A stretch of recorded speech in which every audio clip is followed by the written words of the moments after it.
Olá você, muito bom dia. Está no ar a primeira edição do programa do Mister Mengão, o seu telejornal com as notícias do Flamengo.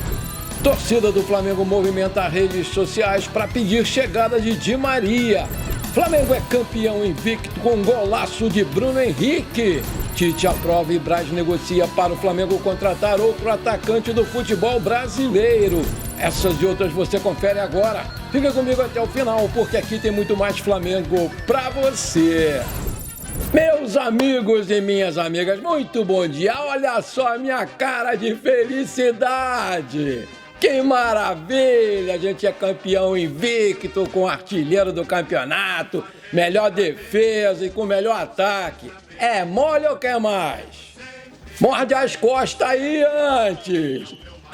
É o 7º título do Campeonato Carioca invicto da história do Flamengo. 1915, 1920, 1979, 96, 2011 e 2017. Superando o Vasco, que tem 6, o Fluminense tem 3, o Botafogo tem 1 e o São Cristóvão tem 1 em 1937.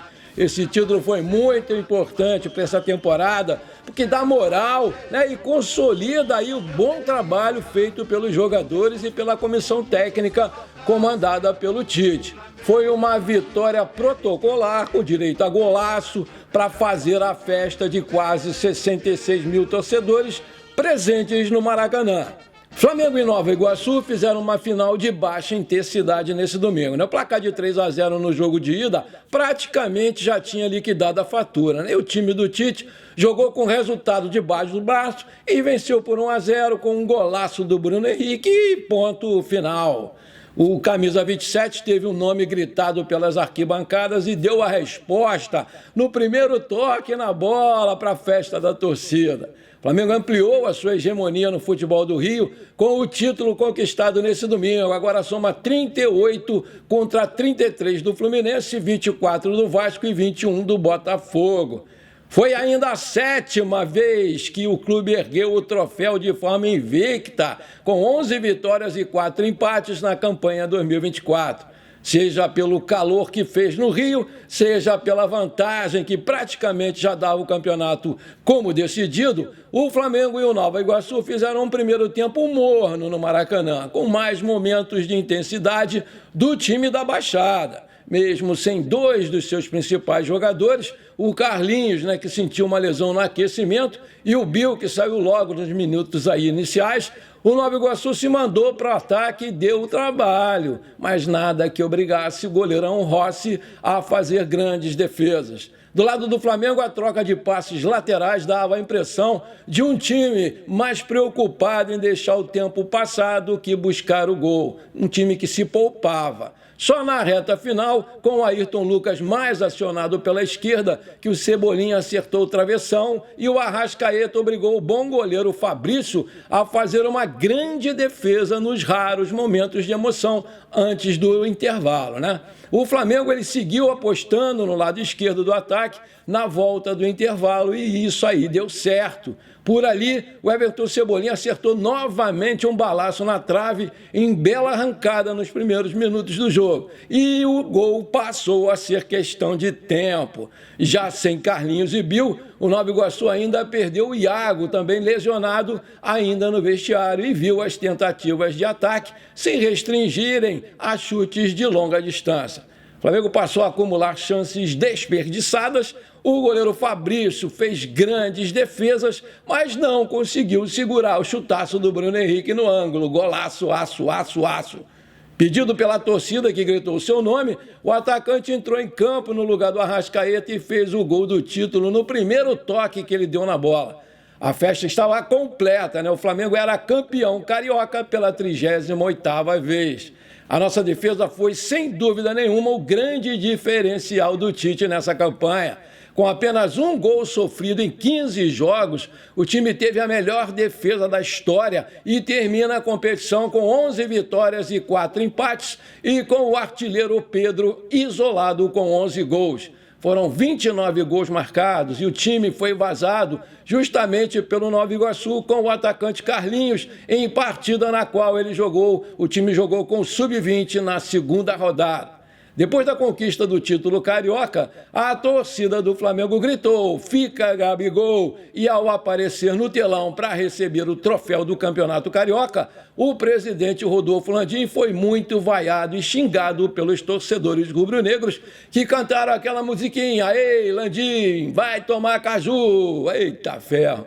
Campeão pela primeira vez com o Flamengo, o técnico Tite teve um gesto solidário e muito bonito ainda no gramado. Após a conquista do campeonato, ele deu a sua medalha de presente para o treinador do Nova Iguaçu, o Carlos Vitor, o Cal, e ainda chamou todo o elenco do Nova Iguaçu para subir no pódio junto com os jogadores do Flamengo. Muito legal. O Tite cumprimentou todos os jogadores adversários e narrou a emoção pela coroação desse trabalho. Aspas. Primeiro, o Cal merece. Ele não tem todos os recursos que eu tenho, a estrutura que o Flamengo me proporciona. Então, o melhor trabalho foi dele. Eu falei isso antes. Claro que eu quero uma medalha para mim, também depois, lógico. Mas nos 2 jogos não teve porrada, não teve bastidores, veio quem veio e viu 2 finais muito bonitas. Com esse título aí do Carioca, o Tite alcançou um feito que apenas o Tele Santana tinha conseguido até ontem. Entrou para a história do futebol brasileiro. Ele foi campeão carioca, campeão paulista e tricampeão gaúcho. Agora vamos ver aí as notas dos jogadores. O que eu achei? O Rossi, outra grande atuação, segura. Quando foi solicitado, se saiu muito bem. Inclusive fez uma boa defesa no momento em que o Nova Iguaçu pressionou. Passou tranquilidade para os jogadores, sai muito bem jogando com os pés e com as mãos e em grande parte do jogo foi um mero espectador, vamos combinar. Nota 7.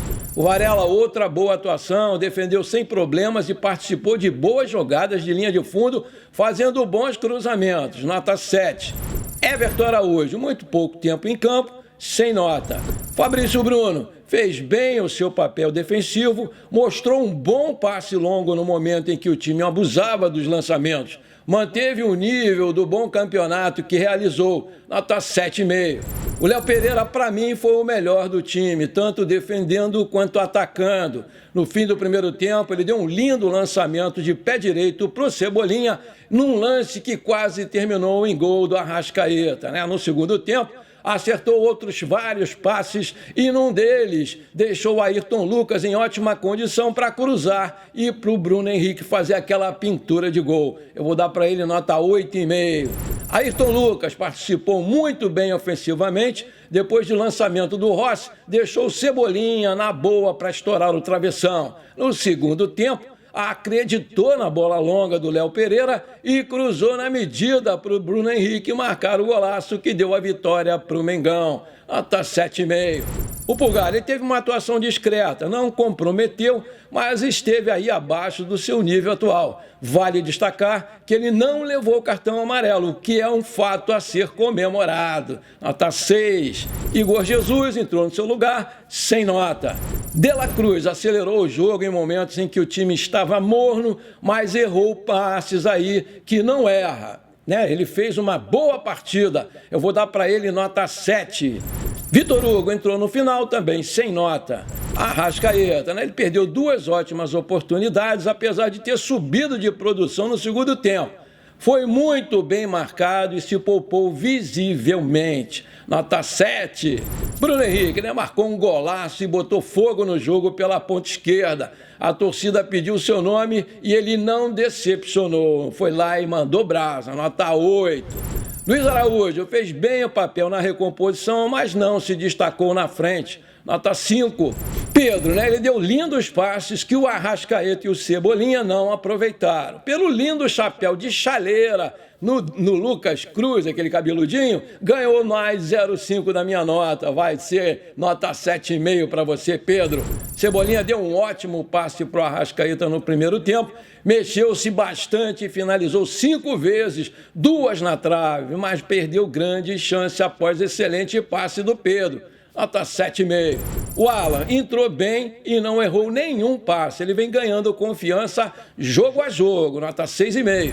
Tite manteve a solidez defensiva do time e viu a sua estrela brilhar ao colocar o Bruno Henrique, que foi o autor daquele golaço do título. Nota 8 para o Tite.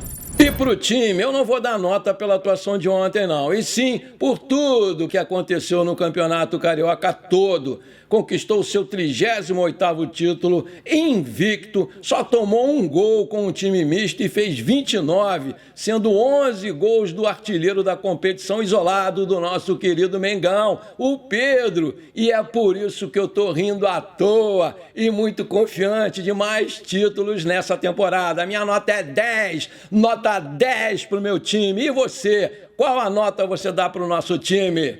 Coloca aí! O Flamengo foi campeão ontem e a torcida fez uma bela festa no Maracanã. Mas a noite, que era para ser só de celebrações, teve um final triste para o jogador Matheus Gonçalves. Ele foi assaltado depois de deixar o Maracanã e teve o seu carro roubado e teve até a sua medalha do título carioca levada pelos assaltantes. Nos stories de uma de suas redes sociais, o Matheus Gonçalves relatou o local do assalto e o que os bandidos levaram. Aspas, rapaziada, acabei de ser assaltado, levaram meu carro, meus celulares, a bola e tudo, descendo o Morro da Mangueira. Qualquer coisa vocês me falam, escreveu ele. Em outro trecho dos stories, ele fala sobre os momentos de tensão que viveu. Aspas, botaram um fuzil na minha cara e da minha família, minha irmã está apavorada, está arrasada, estamos todos nós, não desejo isso para ninguém. Pior cena da minha vida, relatou lá o Matheus Gonçalves. O futuro do craque Di Maria está incerto. Com contrato até o meio desse ano e sem renovação certa, o atacante pode estar vivendo os últimos meses como jogador do Benfica de Portugal. Assim, a torcida do Flamengo realizou uma força-tarefa para tentar chamar a atenção do jogador. Em uma ação nas redes sociais, a nação rubro-negra colocou a hashtag Di Maria no Flamengo entre os assuntos mais falados do X, que é o antigo Twitter. Até o momento dessa publicação, foram registrados 4.530 menções do hashtag na rede. O argentino, que vive boa fase no clube português, porém ainda não teve o contrato renovado para a próxima temporada. Dessa forma, ele pode deixar o Benfica de graça no meio desse ano, apesar de não ter nada certo. O técnico dos encarnados, Roger Smith, falou sobre o assunto nesta sexta-feira e pretende que ele continue no clube. O atual cenário anima a torcida do Flamengo, que sonha com a aquisição dele. Contudo, a sua chegada, se acontecer, só pode ser na próxima janela, ou seja, em julho. Até lá, a nação vai ter muito tempo para convencer o jogador a vir para o ninho do urubu. Maravilha, se você está curtindo o nosso programa, então não esquece, manda brasa agora no like para fortalecer o nosso canal. Se você ainda não é inscrito, bora lá, me dá essa moral, vou ficar muito feliz com você. Aperta o botãozão inscrever-se aqui, aperta o sininho ali e pronto, simples assim, muito obrigado. Mais um reforço pode estar perto de chegar ao Flamengo. Negociações já estariam acontecendo e, de acordo com o portal Bola VIP Brasil, pode sim ser em breve. O interesse seria em mais um jogador do Nova Iguaçu. Segundo informações do portal RTI Esportes, trata-se do atacante Xandinho, que foi um dos destaques do vice-campeonato ontem do Nova Iguaçu. Ele interessa demais ao Flamengo para a sequência dessa temporada. Assim como o que aconteceu com o artilheiro Carlinhos, o Mengão vê no ponta-direita uma opção boa e barata para compor o elenco e dar mais opções para o Tite. O treinador, inclusive, já teria aprovado a sua contratação, segundo a apuração do portal. O jogador chegaria para ser mais uma opção para jogar pelos lados do ataque e vale lembrar que o próprio Gabigol também deve ser utilizado ali aberto e não como centroavante, como confirmou o Tite. O Xandinho seria um reforço que chegaria para aumentar o leque de opções do plantel flamenguista, sem onerar a folha salarial com valores altos. O seu companheiro Carlinhos, que já foi contratado, se apresenta hoje, vai receber um salário de R$60 mil no Flamengo.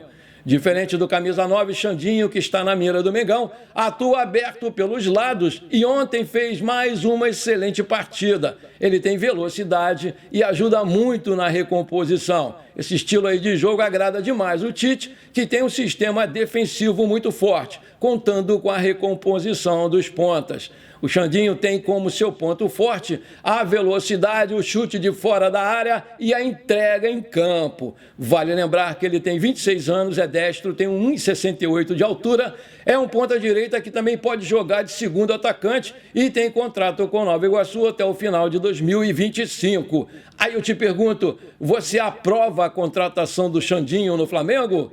Coloca aí! Bom, por enquanto foi isso. Eu espero que você tenha gostado do nosso programa. Muito obrigado por você ter ficado comigo até aqui. Um forte abraço. Bora ser feliz. Parabéns, Flamengo. Campeão invicto Carioca 2024. Pra cima deles, Mengão!